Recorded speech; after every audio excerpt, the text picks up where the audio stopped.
On peut avoir vécu avec ses voisins une bonne partie de son histoire, et puis, soudain, tout n'est plus comme avant. Les routes se séparent, chacun mène sa vie comme il l'entend, même si, évidemment, il reste voisin. Et aucun déterminisme d'aucune sorte ne fait qu'on doit s'entendre mieux avec son voisin qu'avec d'autres, même s'il vaut mieux avoir avec eux de toute façon des rapports cordiaux. Au niveau des pays, c'est la même chose. Aucun pays n'est plus voisin de la France que l'Allemagne, ou même l'Angleterre, et pourtant. On a en mémoire, bien entendu, les deux dernières guerres mondiales qui toutes les deux ont opposé la France à l'Allemagne, et on oublie un peu la guerre de 100 ans, oui 100 ans, 116 ans exactement, qui a opposé les rois de France aux rois d'Angleterre. C'est au cours de ce conflit que Jeanne d'Arc fut brûlée vive à Calais par Charles VII. Donc, être plus ou moins ami avec son voisin est avant tout un choix délibéré, réfléchi et assumé.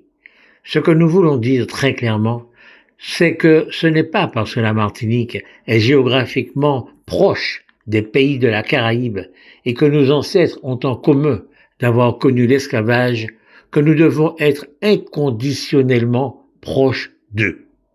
D'autant qu'il se trouve que dès la liberté retrouvée, après l'esclavage donc, ces pays ont suivi une trajectoire très différente de la nôtre.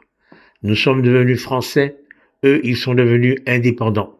Ils se sont accrochés les uns aux autres, nous nous sommes accrochés à l'Europe. Il faut maintenant regarder les choses en face et se demander qui est aujourd'hui dans la meilleure situation quant au niveau de vie et au niveau de liberté.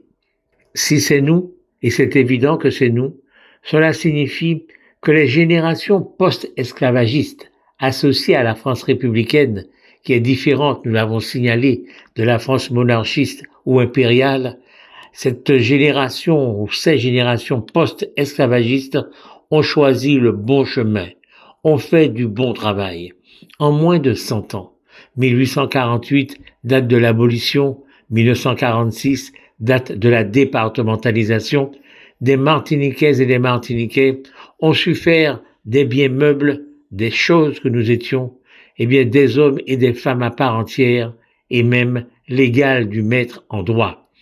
C'est une réussite remarquable, d'autant plus remarquable que de ce combat, de cette victoire, sont immédiatement nées des générations remarquables de Martiniquais, de Césaire à Glissant, en passant par Zobel ou le docteur Hippolyte Morestin, qui a redonné un visage à des milliers d'hommes défigurés pendant la Première Guerre mondiale et qui fut agrégé de médecine.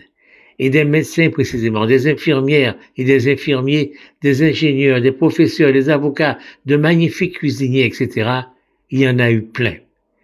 Est-ce qu'il y a un monument, une école ou je ne sais quoi qui en Martinique rend hommage à cette victoire-là, à ces générations-là, alors que c'est peut-être la seule victoire d'importance qu'aient jamais remportée les Martiniquais.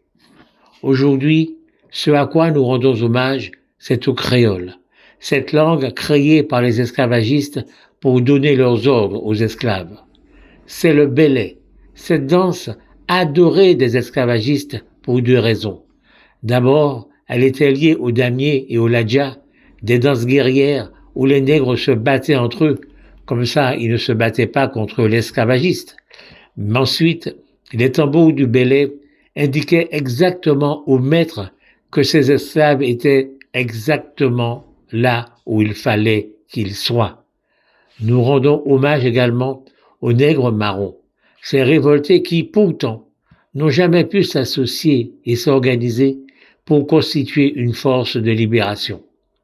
À ce propos, pour mieux comprendre le marronnage, permettez-nous de vous conseiller Paroles d'esclaves, le livre rédigé par Frédéric Régent, Gilda Gonfier et Bruno Maillard, paru aux éditions Fayard.